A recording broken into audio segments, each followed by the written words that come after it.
நான் கேட்டு தாய் தந்தை படைத்தாரா, இல்லை என் பிள்ளை என்னை கேட்டு பிறந்தானா?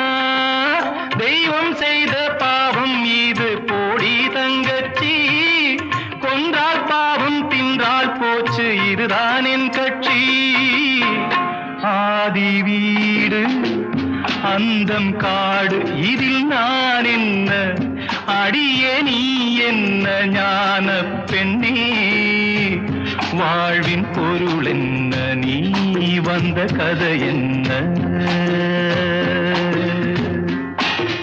தெய்வம் தந்த வீடு வீதி இருக்கு, தெய்வம் தந்த வீடு வீதி இருக்கு.